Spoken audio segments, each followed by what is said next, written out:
पहला सैमुअल 16 अध्याय उसकी 7 आयत। इसके ऊपर आपने मनन करना है जब भी आप पवित्र आत्मा से भरना चाहते हैं इस नोट्स को जो आप लिख रहे हैं।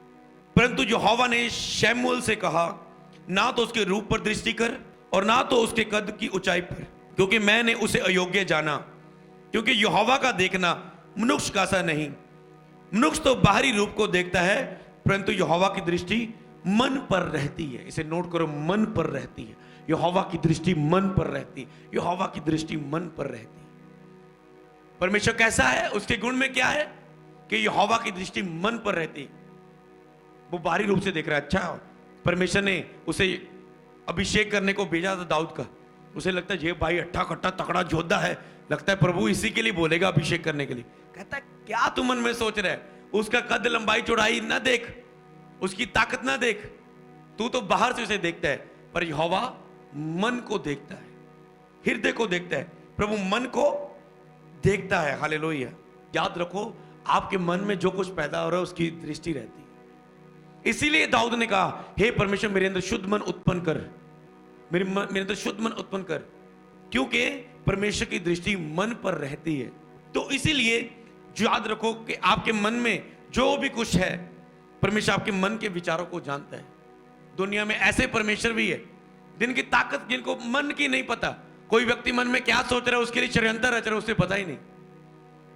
आप यीशु के गुणों को देखकर यीशु के लिए कौन क्या सोच रहा है, यीशु बार बार, तुम मन में ये क्यों सोच रहे हो, तुम मन में ये क्यों सोच रहे हो, क्योंकि वो मनों को जानने वाला परमेश्वर। अब दुनिया में ऐसे इंसानों को और व्यक्तियों को और देवताओं को देखेंगे जो मनों को नहीं जान पाए, जिनकी ताकत की लिमिट थी। पर परमेश्वर कहता है मेरी कोई लिमिट नहीं है, मैं सब कुछ करने वाला हूं। हालेलुया। आप उस परमेश्वर के सामने, ऐसा नहीं कि आपको एक चीज चाहिए आप ये आए। मेरे पास एक बच्ची आई, कहते हैं बच्चे को इतना बड़ा फोड़ा हो गया, रिश्तेदार बोल रहे इसका बाबे के पास लेके जाओ, ऐसा ही करवाने से ये हील होगा। मैंने कहा मेरा यीशु सब कुछ करता है। नहीं जाना तूने, हमने भरोसे पर रखा, प्रभु ने उन्हें चंगा किया। हालेलुया। गायब हो गया वो सभी।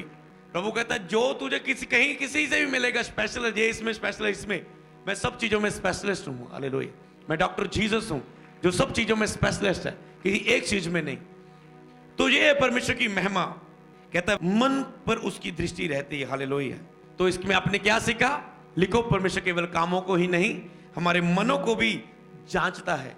जानने वाला परमेश्वर हमारे मनों को भी। तो कई लोग जब ज्ञान नहीं रखते, वो मन में पीठ पीछे किसे झूठ बोल रहे हैं, उनको ये नहीं पता यहोवा मन को देख रहा है। लोग भूल जाते हैं, अरे यहोवा मन को देखता है, अरे इसे साफ रख, यहोवा मन को देखता है।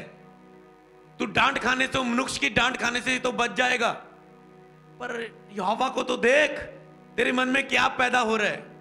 लोग मन में रखेंगे। कई बार मैं टीम से बोलता हूं खुल के बातें करो। मैंने अपनी खुल के बात तुमसे कह रही, तू भी खुल के बताओ।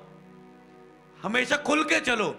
और ऐसे हमने रूल रखे, जो कोई व्यक्ति मन में रखेगा ना, कुछ मन में रखेगा, क्लियर नहीं करेगा उसे, वो अपराधी होगा परमेश्वर के सामने, क्योंकि उसने मन में रखा, उसने क्लियर नहीं किया। अगर वो क्लियर करता उस बात को, तो परमेश्वर की इच्छा कुछ अलग प्रकट होती। जो शैतान ने मिसअंडरस्टैंडिंग बीच में डाली होती, वो निकल जाती, पर तूने मन में ही रखा। ऐसी कभी मत किसी के प्रति कोई बात मन में रखो, क्योंकि यहोवा मन को देखता है। आपके अंदर कठोरता रहती है, इसीलिए लोग कोई आशीष नहीं पा पाते, क्योंकि उन्होंने मन में किसी को क्षमा नहीं किया, मन में किसी के प्रति बैर है, मन किसी ने दुखाया है, किसी के प्रति जलन है। अरे यहोवा नहीं आपको आशीष कर पाएगा, क्योंकि यहोवा मन को देखता है, बाहरी रूप को देखकर नहीं, आपके टैलेंट को देखकर नहीं चुनता, वो आपके मन को देखकर चुनता है। हालेलुया। और वो मनों को जांचता है। ये चीज याद रखना, आपके मन में क्या विचार है। केवल इतना ही नहीं, बल्कि इतना भी, शैतान कौन था पहले, एक स्वर्गदूत था जो परमेश्वर के पास रहता था। सारे स्वर्गदूतों के ऊपर प्रधान, फोरमैन जिसे बोलते हैं, सब चीजें, सब लोग, सब ताकत स्वर्ग की उसकी अधीन थी, पर परमेश्वर की ताकत उसके ऊपर थी। वो स्वर्गदूत इतना सामर्थ्य। एक दिन उसने मन में ही सोचा, एक परमेश्वर ही मेरे से ऊंचा है, क्यों ना मैं अपने आप को उससे भी ऊंचा करूं। और कुछ लोगों दूतों के साथ उसने सहमति जताई, मेरे अंदर ऐसी प्लानिंग आ रही है, हम ऐसा ऐसा करें, एक ताकत तो है हमारे ऊपर, उससे भी ऊंचे हो जाएं। जैसे फोरमैन कभी करता है, सब कुछ पता है बॉस कैसे काम करता है, चंगाई कैसे देता है, आशीष कैसे देता है, बरकत कैसे देता है, कोई बात नहीं, डुप्लीकेट परमेश्वर दुनिया में खड़े कर देंगे, लोगों को पता ही नहीं लगेगा सच्चा परमेश्वर कौन है। आज इसीलिए आप परख नहीं पा रहे हैं। पर जब आपकी आंखें खुलती, आपको पता है ये डुप्लीकेट कॉपी है, रियल कॉपी लेकर आओ। तो इसीलिए उसने वो सब चीज ऐसे प्लान की। परमेश्वर मनों को जांचने वाला, उसने कहा, हे भोर से चमकने वाले तारे, तू आकाश से क्यों गिर पड़ा? तू जो सोचता था कि मैं परम प्रधान के भी तुल्य हो जाऊंगा, तू तो गिरा दिया गया। और जो उसके साथ दूत सहमत थे वो भी गिरा दिए गए। आज वो शैतानी आत्माएं हैं जो उसके साथ, शैतान के साथ, हेड शैतान के साथ काम करती दुनिया में। कोई कहती है चुगली करती है, चुगली बंदे से करवा के, ठीक है, उसे नरक के लिए तैयार कर रही है। कोई नशा करवा के एक व्यक्ति को नरक के लिए तैयार कर रही है। कोई व्यभिचार में, गंदे कामों में डाल के उसे नरक के लिए तैयार कर रही है, जो शैतान के लिए और उसके दूतों के लिए, उसके लोगों के लिए। तो इसीलिए आपको समझना है कि सब कुछ परमेश्वर नहीं करता, दूसरी ताकत भी है संसार में शैतान की। तो केवल वचन ही आपको सिखा सकता है कि दुनिया में इस चीज को कैसे समझना है। हालेलुया। तो इसलिए आज उसका बस उसको पता है मेरा अंत नरक है। शैतान को लिखा है, बाइबल में लिखा है, उसको पता है उसका थोड़ा समय बाकी है, इसलिए वो ज्यादा से ज्यादा तेजी से काम कर रहा है। कोरोना के टाइम में देखो कितनी तेजी से उतना काम किया उसने, अपना काम किया, प्रभु ने अपना किया। उसने किया जिन बच्चों के पास नहीं भी फोन था। आज माता पिता जो बच्चे से छीनते थे फोन, कोरोना के टाइम में खुद माता पिता ने बच्चे को फोन दिया, ये ले पढ़ाई कर। अब माता पिता को टाइम नहीं कि उनके पास बैठे उनका ध्यान रखें, बच्चे कुछ और देख रहे हैं। अब क्या होगा? क्या अरे अभी वो इस चीज में चले गए, कैसे बचाएंगे? लोगों की आंखें बंद रहती, जो बाइबल नहीं पढ़ते उनकी आंखें बंद रहती है कि क्या कर रहा है शैतान यहाँ पर। बाद में बच्चे सुन के ओ होन पता हो पास ही प्रे करे हो बच्चे ले, अरे अब क्या कह रहे हो? तो इसीलिए यहोवा ज्ञानवान और सब मनों को जांचने वाला परमेश्वर है। यशायाह की किताब पढ़ेंगे, उसका 42 अध्याय, उसकी 9 आयत। देखो पहली बातें जा चुकी हैं, अब मैं नई बातें बताता हूं, उनके होने से पहले मैं तुमको सुनाता हूं। कहते पहली बातें जाती रही, अब नई बातें होने वाली हैं जो होने से पहले तुमको बताता हूं।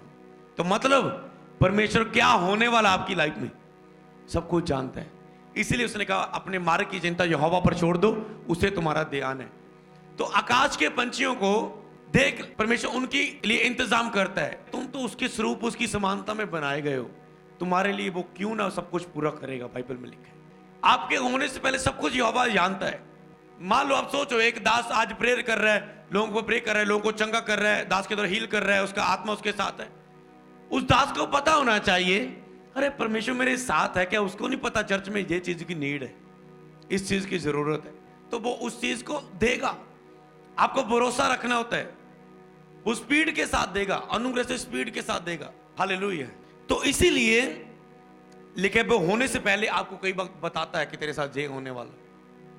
होने से पहले वो जानता है, आपने भरोसा रखना है। प्रभु सब कुछ जानता है मेरी लाइफ में क्या होना है। इसीलिए यही क्या करो, प्रभु मेरे जीवन में तेरी मर्जी पूरी हो, मेरी नहीं बल्कि तेरी मर्जी पूरी हो, क्योंकि तेरी योजना भली है, लाभ की है, हानि की नहीं। अंत में तू मेरी आशा को पूरा करेगा, जो मेरे लिए भला है वो सामने आ जाएगा। कभी भी अपनी योजना ना करो, अपनी योजना के अनुसार मत चलो, क्योंकि प्रभु की योजना आपके लिए भली है, क्योंकि वो आने वाली बातें जानता है। आप कहते हो ओ प्रभु मेरा वीजा नहीं लगा, उसे पता है कोरोना वायरस आने वाला है, फंसने वाले हो आप, समझ गए ना? इसीलिए उसकी योजना कभी मत कुड़कुड़ाओ, उसके फैसले के सामने ये क्यों हुआ वो क्यों हुआ। हालेलुया।